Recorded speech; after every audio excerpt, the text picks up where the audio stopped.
off my own, just me. Like, Okay, big dog, boss bae shit going on. I just gotta network, do my shit. Like, so, cause who's gonna do it for you if you're not gonna do it for yourself? Like, nah, for and sure. Wiz, honestly, we both make lifestyle music.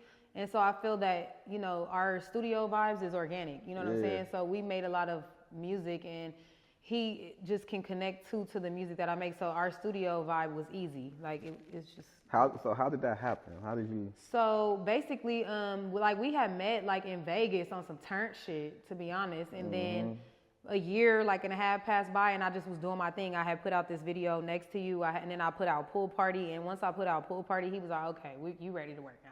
Let's get in the studio. And I was like, all right, cool. Because I would always send him my shit, but I knew it was just like, okay, you going to look at it, but you doing your thing, like, So I was just trying to get my weight up. And so once he was like, okay, you really ain't stopping, like, let's get in the studio. Yeah. So you smoke with Wiz? Yes. Did he smoke you under the table? He smokes a lot, and I don't think he smoked me under the table though. No, he smoked you under the table. Nah, I was no. You was hanging with Wiz? I was hanging. He could low key shit. I could smoke him under the table. Oh, come on now, hey Wiz, you heard that? Narissa said she's smoking you under the table, boy. You know the truth. Okay. He don't smoke tobacco too though, so it's like he's straight. For every one joint he's smoking, it's 3 for me in my. But I know he rolling fat joints. Yeah, he do. He do. I know he King, whatever. Yeah, I know he doing something crazy. He do go crazy. He do. Yeah, that's fire though. Fire experience.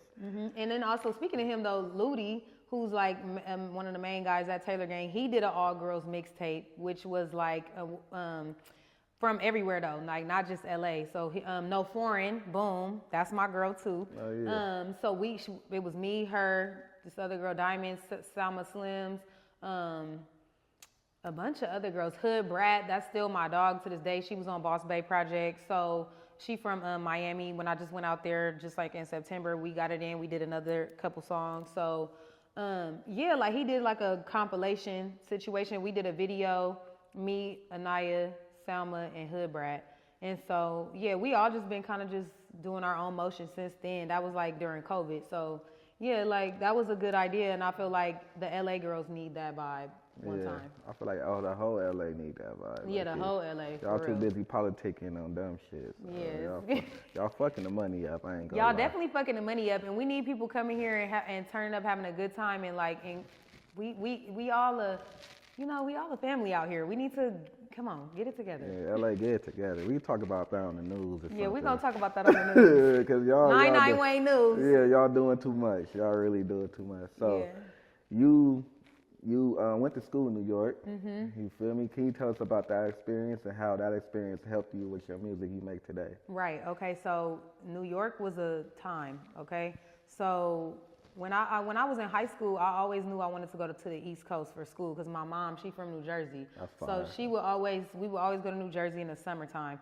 So I knew that the East Coast was my type of vibe because one, I like the weather in the summer. It stays hot all night. I need that. Like I need to dress like a hoochie all 24 hours of that summer. I need it. Yeah. So I hate a cold night. And so like, I was like, when I go to school, I'm going out there.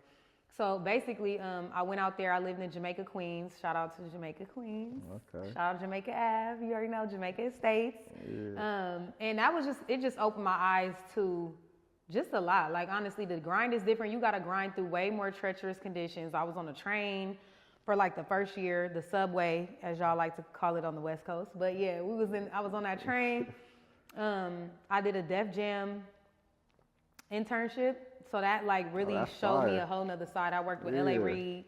And L.A. Reid, like one time he seen me like dumping my chips. Like, first of all, when I used to walk in the Def Jam, they thought I was a signed artist, okay? And they used to be like, who are you here to meet? And I'm like, I'm an intern. I ain't here to meet nobody. I'm going straight to my desk. So that was just a fun experience. But I had to get on that train early in the morning, like just in the snow, in the rain, it just was a lot. So I done caught the bus, slip, fell on ice patches, just all types of stuff. So New York built my character. Also, like my dress game, like I feel like I dress way different because like, I really don't have an LA dressing swag. Like, I more so like do my own thing because New York is very, like, everybody's an individual. Like, you know what I'm saying? We all like to, out here is more like Lululemon, Asics, you know, leisure wear. Like, out there it's giving trench coat, leather pants, like some fire boots, you know, like, so I'm into like runway shit, Laquan Smith. I walked for Laquan Smith too at the St. John's Fashion Show, like back in the day, and when he was new. So I just seen a lot of people like turn their grind up on the East Coast. So that's what helped me, you know, just not be afraid to like really be my individual self. And yeah, New York shaped that for me. You are involved with 99 Wayne. You feel me? You yes, I am on a heavy level. Yeah, on a heavy level. You're like one of the big dogs with 99 Wayne. Why is a platform like 99 Wayne something that somebody that's been doing this for so long, what would make you even like jump into the media and be like, I might want to get in this lane, and 99 Wayne is the platform that I would fuck with? Because, okay, so I'll tell you why. Because the way that we connected, one, I know you from, and I didn't know you back then like as much as I know you now, but I felt like I knew who you was. There was no question. Like when my homegirl Shamaya called me and was like, yo, Mike looking for you, like, let's put it together. I'm like, oh, say less. Like, cause honestly, like, even though I do music, like I, you know, do lashes, I have business, like my personality is something that I feel like I never really get to show, you know, being like doing my music and sticking to my brand and everything like that. I never really get to be like, what's up? So when you hit me to do like my music, it was like, honestly, my music light was dimming. It was dwindling. I was just like, ugh, like I'm in my business bag right now. Money, money, money, all money in. That's just what I'm on right now. So when you hit me to do the 99 Wayne like freestyle and everything like that at Tilt, I was just kind of like, shout out to Tilt. I was here for it. I was late to my homeboy's birthday dinner and all types of shit. Like I was ready though. Like I had my girl Tisla Femme, like what? I was excited, but once we did it, I was like, this was like something I needed for sure. And then when it was time to circle back and like just go deeper into like the LA news and, you know, just getting involved. I seen what you was doing, and it's not a lot of people, again, back to New York, it's not a lot of people that I've experienced out here that's just like really on a relentless grind. Like, just like, no, we're taking this shit somewhere else. Like, it's going up regardless. And I felt that energy from you and just the 99 Wayne team.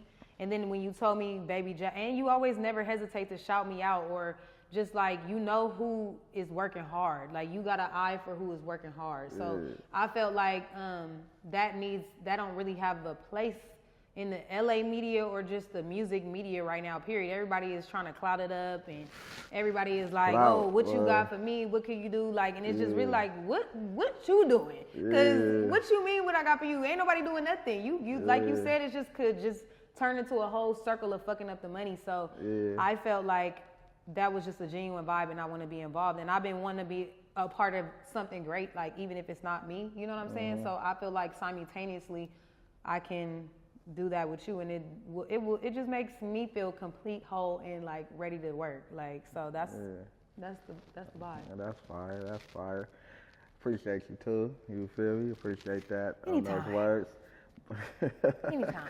But okay, back to the tape. What can your audience expect from this tape? What are you most excited about for this tape? That's a good question. Yeah.